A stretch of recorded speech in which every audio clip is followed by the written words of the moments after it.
¿Qué tal? Les habla Jorge Gestoso. En el programa de hoy, Ecuador y la minería ilegal con otro notable invitado, Gustavo Yalc, ex ministro del Interior, directamente desde Quito. Gustavo Yalc, una cálida bienvenida al programa. Hola Jorge, siempre un gusto estar en tu espacio. Gustavo, tu reacción ante esta emboscada y asesinato de 11 militares en un operativo antiminería en el norte del país, en la frontera con Colombia. Mira Jorge, el Ecuador vive una situación muy crítica a nivel de su seguridad interna y que se ha visto ahora agravada en los temas de su seguridad a nivel de frontera.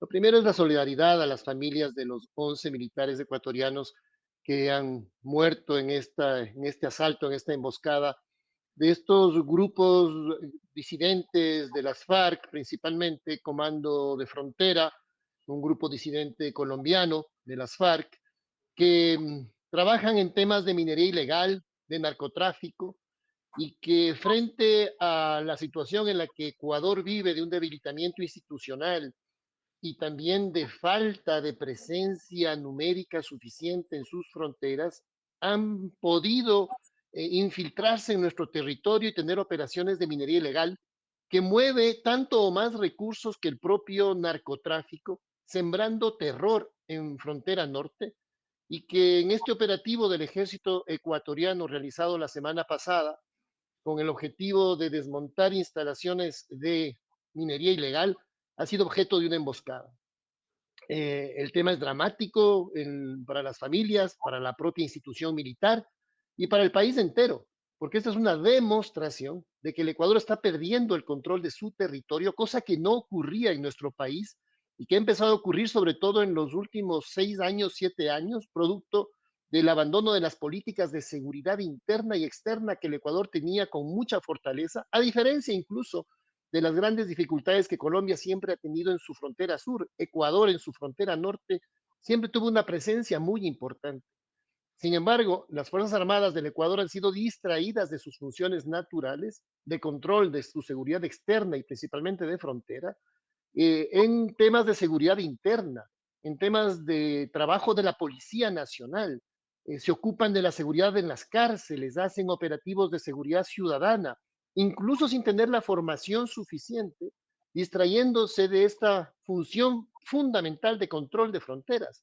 Adicionalmente, se perdió toda la logística que Ecuador tenía hasta el año 2018, 2019 incluso, de radares de control fronterizo que fueron trasladados al interior del país y finalmente desmontados y que ya no están funcionando.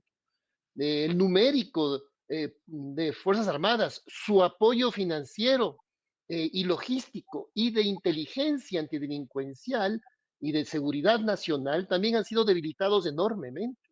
Entonces Ecuador vive una crisis de control de su territorio y el crimen organizado, que no baja los brazos como el Estado ecuatoriano lamentablemente aparentemente lo ha hecho, evidentemente aprovecha estas situaciones y el crimen organizado busca control de territorio, eh, tener una economía ilegal, las extorsiones y la gobernanza criminal que se está dando en este sector del territorio ecuatoriano en una acción coordinada entre este grupo delincuencial Comandos de Frontera de Colombia y también grupos igualmente criminales de Brasil que actúan coordinadamente en ese espacio fronterizo tripartito entre Colombia, Perú y Ecuador.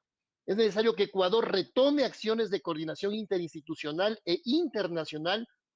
Ojalá pueda retomarse nuevamente con Bifron, que eran condiciones binacionales entre Ecuador y Colombia que se perdieron también como coordinación interinstitucional desde hace ya casi 8 años y que permitían una acción coordinada entre esos dos países para poder controlar de mejor manera lo que ocurre en frontera norte.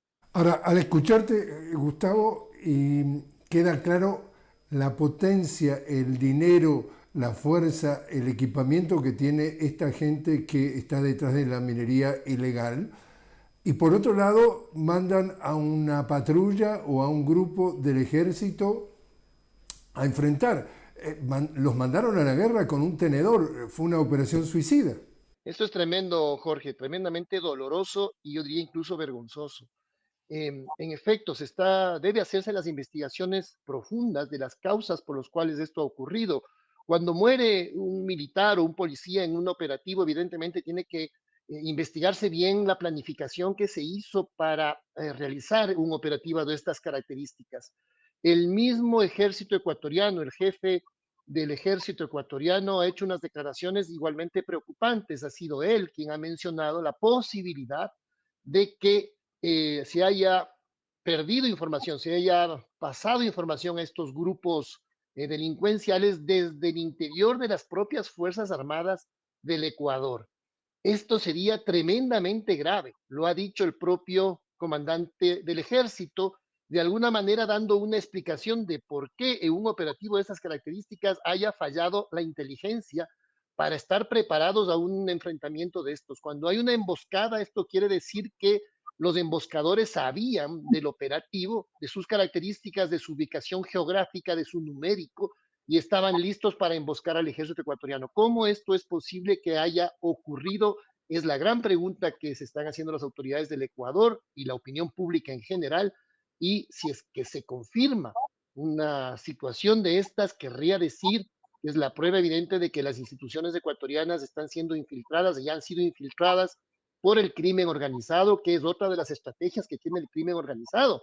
Control de territorio, infiltración del Estado y sus instituciones, manejo de economías ilegales enormes y las extorsiones que también en el país han crecido en un 600%. Esto debe ser investigado profundamente y por lo tanto dar paso a una depuración institucional que hace falta en Policía Nacional y en el Ejército, una vez más, producto del abandono de las políticas públicas de ingreso, depuración y de ascensos meritocráticos en estas instituciones. Evidentemente, instituciones muy necesarias para la democracia, para la seguridad ciudadana, pero que permanentemente deben estar apoyadas también con sistemas de controles internos. ¿Hay alguna explicación de por qué el operativo ocurrió el viernes pasado? ¿Por qué ahora? Bueno, se trata de que evidentemente, Jorge, la minería ilegal ha crecido enormemente en nuestro país. Eh, Fíjate que hasta el año 2017-2018 había una política de presencia del Estado. Hago énfasis en estos años porque había una visión de Estado que pasaba justamente por este principio fundamental de control del territorio nacional. Si un Estado no controla su territorio, está camino a ser un Estado fallido, a dar paso a que dentro de su territorio hay una gobernanza distinta a la del gobierno y que sea una gobernanza criminal. Esos operativos de presencia del Estado, de desmontar las acciones de minería ilegal o de presencia de grupos irregulares de Colombia, se fue perdiendo en el tiempo desde el año 2018. Y la minería ilegal ha crecido enormemente, provocando además desastres ambientales inmensos y que solamente son las comunidades locales las que están haciendo frente a esos problemas. Ese crecimiento de la minería ilegal ha provocado también un crecimiento inmenso de los montos de lavado de activos en el país que pasaron de más o menos 1.000 millones, se calculaba de lavado de activos en el año hasta el año 2018, y hoy se calcula alrededor de 6.000 millones de lavado de activos al año. La economía ilegal ha crecido enormemente en el país. Entonces, en este esfuerzo de tratar de ir recuperando posiblemente presencia del Estado, se lo ha hecho de una manera claramente irresponsable, porque los resultados son realmente catastróficos. Y más aún si se confirma que no se tuvo la inteligencia suficiente previa al operativo o que la información de inteligencia fue filtrada hacia grupos criminales. Desde que llegó al poder, Daniel Noboa, todo lo que anda mal es responsabilidad del correísmo. Si llueve porque llueve, si hay sequía o inundaciones es culpa del correísmo. Ahora está achacándole a Colombia el hecho de que no tiene ningún tipo de control sobre este tipo de situaciones.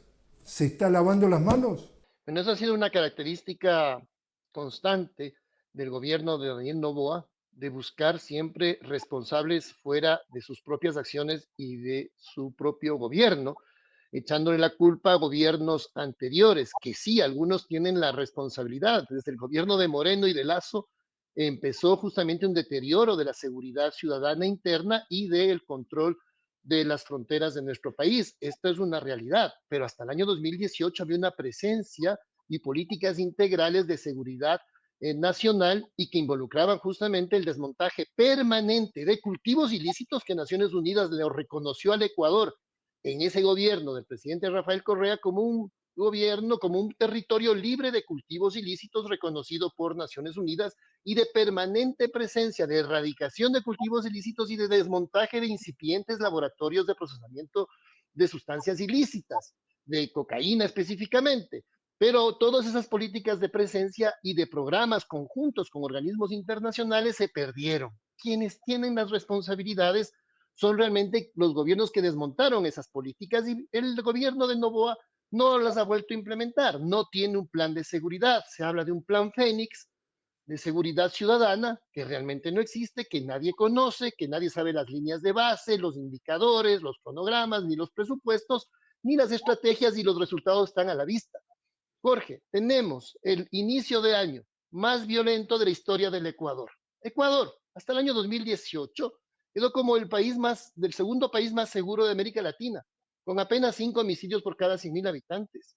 Hoy tenemos 45 homicidios por cada 100.000 habitantes en una curva creciente que podría terminar en 50 este año y que nos convertiría en el país más violento de América Latina.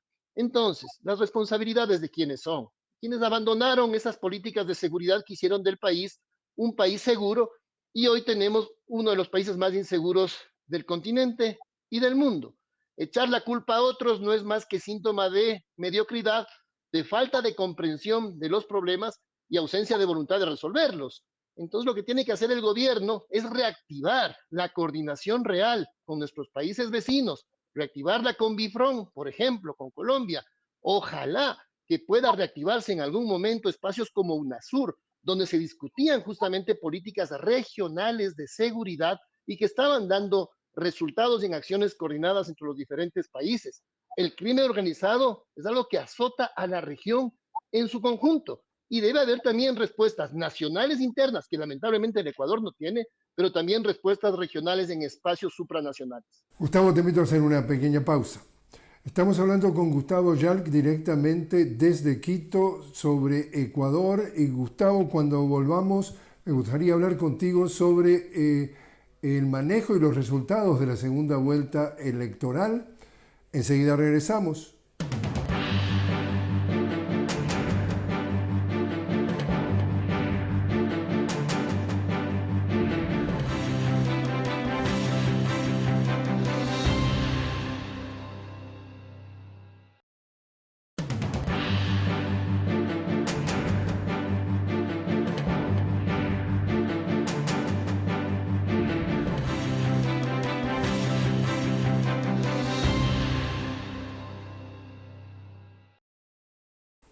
Continuamos hablando con Gustavo Yalc directamente desde Quito. Gustavo Yalc, ex ministro del Interior y ex ministro de Justicia. Gustavo, recientemente segunda vuelta electoral en las elecciones presidenciales. ¿Tu reacción a cómo se manejó y los resultados? Mira, Jorge, lo que vivió el Ecuador en las últimas elecciones es algo absolutamente inusual, de unos resultados que para muchos estudiosos no tienen ninguna lógica estadística. Mira que se da el hecho para recordar a nuestros oyentes de que la primera vuelta termina con un empate técnico entre los dos finalistas, Luisa González con 44% y Daniel Noboa con 44% y tal vez una décima más. Sí, realmente un empate entre los dos finalistas. Es, por decirlo menos, tremendamente llamativo, curioso, alarmante, que en una segunda vuelta prácticamente la candidata Luisa González no haya aumentado prácticamente votos a su elección, más allá de haber tenido incluso alianzas políticas muy interesantes, como por ejemplo con los grupos indígenas del país, cuyo candidato en el ISA había alcanzado alrededor de 500.000 votos. Parece que ninguno de estos votantes se decidió por Luisa González y se da más allá de las estadísticas que muchas encuestadoras habían mostrado de que prácticamente en la segunda vuelta habría una diferencia muy pequeña entre uno y otro, entre el ganador y el perdedor, habría una diferencia, algunos decían 1 punto, 2 puntos a favor de Luisa González, otros decían 1 punto, 2 puntos a favor de Daniel Noboa. Los exit poll hechos ese mismo día igualmente graficaban una distancia muy pequeña y sin embargo sea una distancia de 11 puntos, lo cual es absolutamente llamativo para algunos estadísticos, perdón, incluso hablan de algo cuya probabilidad es cero. Sin embargo, de aquello no se han dado paso a los reclamos presentados por la Revolución Ciudadana para que se abran las urnas y más bien el Consejo Electoral y las autoridades han rechazado dichas afirmaciones y impugnaciones para que se abran las urnas. Queda un halo realmente de mucha duda, por decirlo menos, por decirlo suave, sobre las causas de estos resultados absolutamente inusuales y llamativos. Lo que sí es cierto y objetivo, más allá de cualquier interpretación subjetiva, Jorge, es que las elecciones fueron realmente desiguales. Hay que recordar que el presidente de la República, violando la Constitución, se negó a tomar la licencia que la ley le obligaba a hacerlo para que no sea al mismo tiempo candidato y presidente de la República, porque la ley establece una incompatibilidad de ser las dos cosas al mismo tiempo y por lo tanto debía pedir licencia y lejos de hacerlo siguió usando todo el aparataje del Estado y los recursos estatales para en una campaña populista y de entrega de recursos y bonos que hoy día mismo ya han sido cancelados, tratar de justamente llegar a la opinión pública y al electorado de esta manera. Unas elecciones donde la desigualdad de oportunidades fue realmente enorme, cancha inclinada, realmente condiciones de desigualdad que fueron apuntadas por los observadores internacionales y por la propia OEA, que ha establecido justamente que estas condiciones de desigualdad fueron absolutamente palpables y que sin duda tuvieron efectos en los resultados finales de las elecciones del país. Bueno, la rival del candidato presidente, porque era candidato y presidente al mismo tiempo, Daniel Noboa, estamos hablando de Luisa González, inmediatamente que se publicaron estos resultados que son insólitos, 11 puntos de diferencia que no, las cuentas no dan, calificó el proceso como el fraude electoral más grotesco de la historia del Ecuador. Y se queda muy claro lo que queda en perspectiva. Acá no, el fraude no empieza el 13 de abril, el día de la elección. No, la denuncia justamente que hace Luisa González es que el fraude empieza mucho antes, como tú mencionabas, empieza no aceptando el pedido de renuncia, empieza disponiendo de millones de dólares del dinero del Estado para regalar inventar bonos para, en una forma clara, se califica como compra de votos a los policías, a los militares, a los jóvenes. Al mismo tiempo, todo el aparataje mediático a favor del presidente candidato. Al mismo tiempo, de la candidata, mejor dicho, la que en ese momento era la vicepresidenta, la única vicepresidenta, Verónica Abad, sacada de circulación y puesta a dedo otra vicepresidenta. Y cuando llega el momento de la votación, empiezan las denuncias de irregularidades en donde que incluso pudo haber llegado a usarse una tinta que cambiaba el tema de los votos. Y todo eso sumado a que el Consejo Nacional Electoral está calificado por Luisa González como parte de ese fraude. Es decir, la presidenta del Consejo Nacional Electoral ha puesto a su hermano, ella no, pero el gobierno, como cónsul en los Estados Unidos. Es decir, que no solamente usó el aparataje del Estado, sino nada menos que lo que supuestamente era el árbitro más objetivo como parte activa de este proceso que es un fraude. Todo este preámbulo, Gustavo, ¿exageradas las denuncias de Luisa González? No, de ninguna manera, Jorge, es que mira, lo que acabas de resumir tan apropiadamente describe unas condiciones electorales absolutamente desiguales. Se atropellaron todas las normas establecidas en la Constitución y la ley que tratan de garantizar condiciones de igualdad de participación y de competencia en unas elecciones como las son las elecciones de presidente de la República. Todas estas normas fueron absolutamente irrespetadas y la autoridad electoral hizo oídos sordos de todos los reclamos que se hicieron en su momento.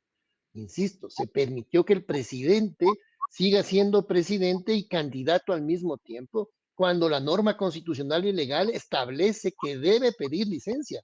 Se siguieron usando recursos públicos y se siguió en una campaña de varias cadenas nacionales, 3, 4 cadenas nacionales diarias, con el objetivo de mostrar resultados de inseguridad que eran falsos, pero con un bombardeo brutal de cadenas electorales, de cadenas nacionales que desequilibraban completamente la presencia de los candidatos en los medios y por supuesto el manejo de fondos y de bonos que se entregaron de forma millonaria en los últimos días de las elecciones dan paso, por supuesto, a una condición objetiva absolutamente de desequilibrio y desigualdad entre los candidatos. Esto no es una queja ni victimización, son hechos objetivos que el propio informe de la OEA ha recogido de manera categórica y que ha mencionado que estos elementos no deben repetirse en condiciones de elecciones realmente democráticas. Ahora, Gustavo, como no alcanza con toda esa suma, el presidente y candidato ahora nombrado por el Consejo Electoral como el ganador, por el Consejo Electoral, definitivamente la candidata Luisa González no acepta los resultados, punto, y los sigue sin aceptar.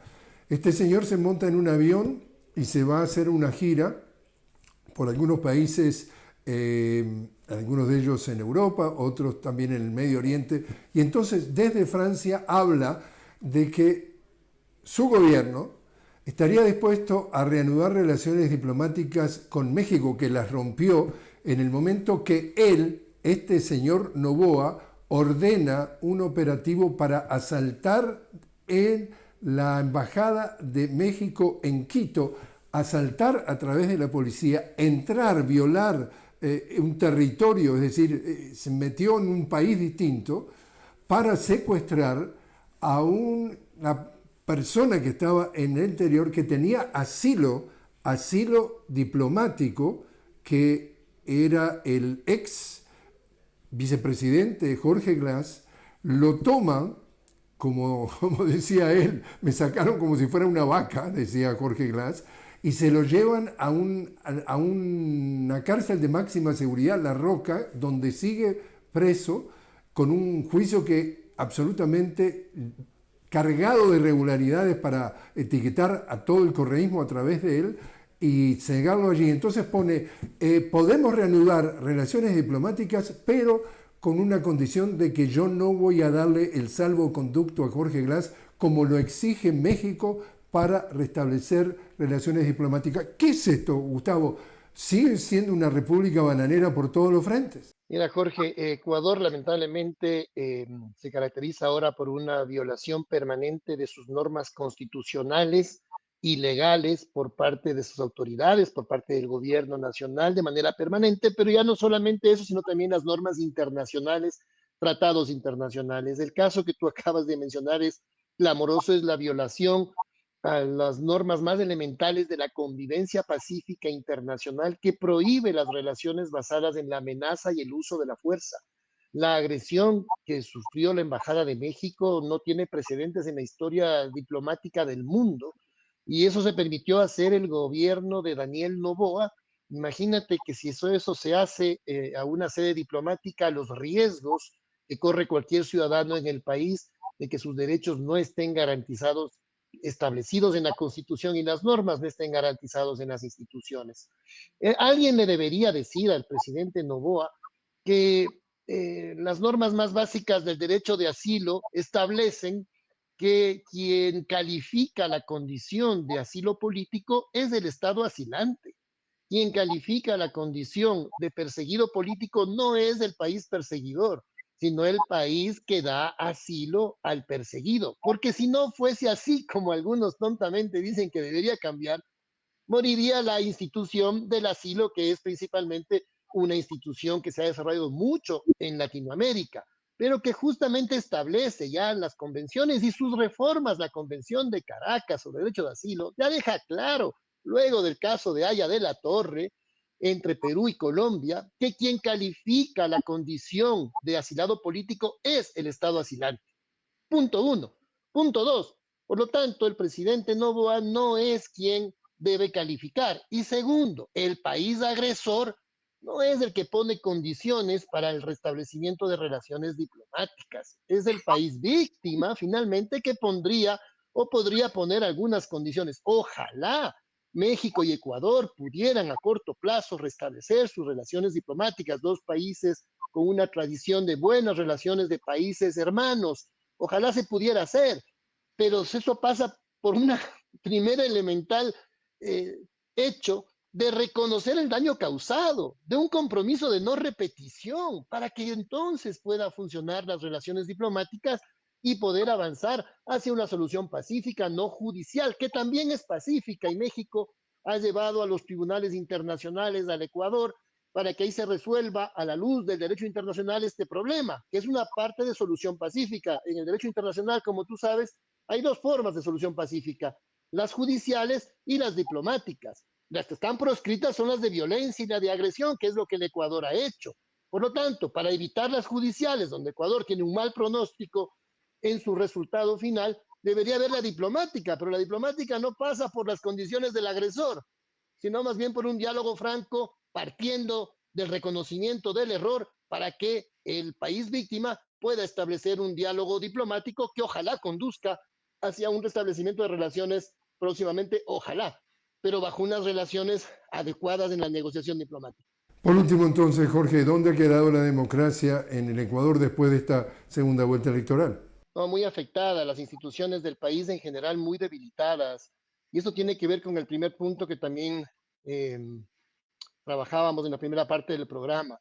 Es el debilitamiento de la democracia, el debilitamiento institucional, que también ha permitido el crecimiento de la inseguridad y del crecimiento del crimen organizado, que también afecta a la democracia.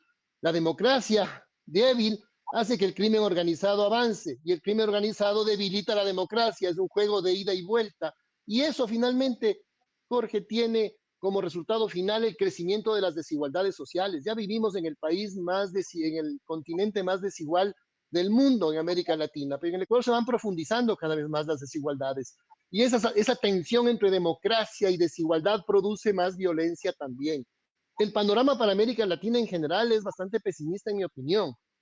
Si es que no se retoma la función real de los estados, dejando de lado esas ideologías neoliberales que buscan estados débiles y diminutos. Particularmente en el Ecuador, el problema es mayor.